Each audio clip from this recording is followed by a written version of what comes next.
Hello, dear friends. Welcome back to my YouTube channel, Mukesh English. This is Mukesh Soni. In this video, we are going to have a discussion of famous article titled "When Free Speech is Truly Free," written by Sundar Sarukkai. Sundar Sarukkai is a philosopher and currently professor of philosophy at National Institute of Advanced Studies in Bangalore. He was the founding director of the Manipal Center for Philosophy and Humanities, Manipal University from 2010 to 2015.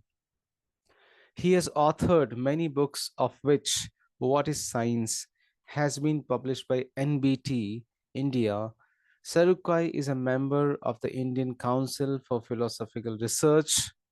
His work has largely revolved around some central and many peripheral themes on philosophy of nature and social sciences.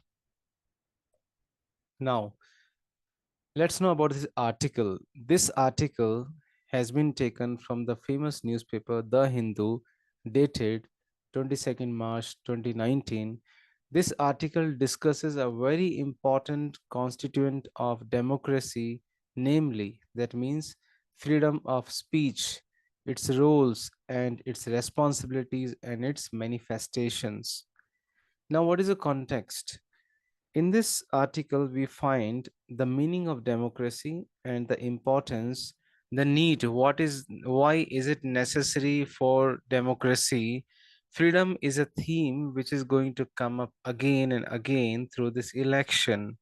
It's a term like truth that has globally become extremely important today. So this is the context of this lesson or this article. Now let's begin it. In this article, the author, the writer, focuses on the different elements of democracy. We often tend to think that among the many elements of democracy are the holding of elections and a free media. So there are so many elements of democracy, and we find here elections and free media. Both elections and free media are very important because they stand, among other things, for the nations of free speech and free expression. Casting a vote anonymously of one's own free will is an example of free expression and is broader than just free speech. Similarly, when the media has the freedom to air all kinds of views, it is seen to be an example of free speech. But is free speech really the essence of democracy? Is it really so important for an effective democracy? These questions have been answered in this article. Now, let's know the balance between democracy and free speech according to the writer. The writer says that paradoxically, there's an inherent tension between free speech and democracy. If free speech is understood merely as the freedom to say what one wants, then it is obviously not conducive to meaningful social behavior. For example, one can spread falsehood about another in the name of free speech. One can insult, lie, create harm and hatred through the through the free speech. So rumors, gossip, fake news, deliberate lying can be hidden under the guise of free speech. It is a speech with an ulterior motive. To call these speeches as a free speeches is a great mistake. Now, what is the meaning of free speech then, according to the writer? What is really free in free speech? The freedom to say what one wants. We cannot really say what we want all the time since all speech is constrained. We are constrained by language, words, concepts, grammar, and even by the physical contours of our mouth. We are constrained by the biological and cognitive structures related to thought and its expression through language. In addition to constraints, all speech also has a cost.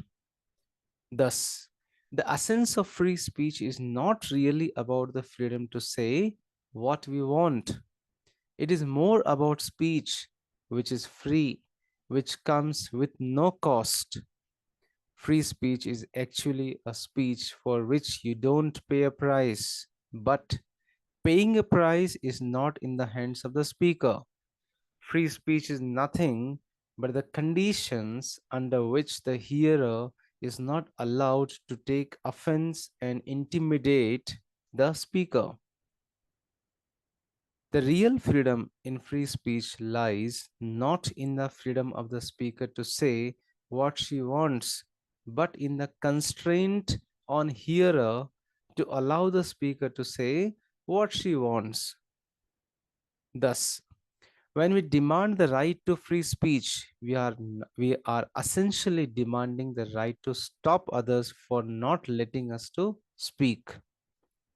The most important consequence of the idea of free speech is that it shifts the responsibility of free speech from the speaker to the hearer. So you'll find here the responsibility will be on the shoulders of the hearer than the speaker. Now, the validity of criticism of government. Criticizing the government or nation is not the same as slandering an individual. Such criticism is not just a right, it is more a duty of democratic societies. In a true democracy, there is nothing that can be considered as slandering the government, even if a criticism may be wrong and unjustified. Democracy is about governance for others and on behalf of others. It's a social and public system of responsibility of governance. The very foundation of democracy is collective action, and the real freedom in a democracy is the freedom of choosing who will govern on our behalf. The true power of free speech lies in its capacity to make those in power accountable to those who do not have power. The price we demand for making somebody govern on our behalf, those are the elected leaders, is to allow us to say what we want about them, not as individuals, but as political leaders. Now, to conclude, we can say that thus, true free speech covers only those acts of speech which speak against power and keep those in power accountable. It thus safeguards the most cherished democratic principle. Free speech by itself is not the essence of democracy, but it is a means by which any democracy can be sustained. Anybody who doesn't like to hear criticism of government or government representatives is being undemocratic. We dilute the importance of free speech when we use it to derive personal benefit or cause harm or do so in situations which are not about power. Speech in the task of keeping check on power has to be subsidized and made free by those in power. Thank you so much for listening. Dear friends, thank you so much for watching this video. You can reach me at mukeshenglish@gmail.com. Please do subscribe the channel, click on the like button for more videos on literature, workbook, pronunciation, grammar, communication skills, presentation skills, interview skills. Stay in tune with Mukesh English. Thank you once again.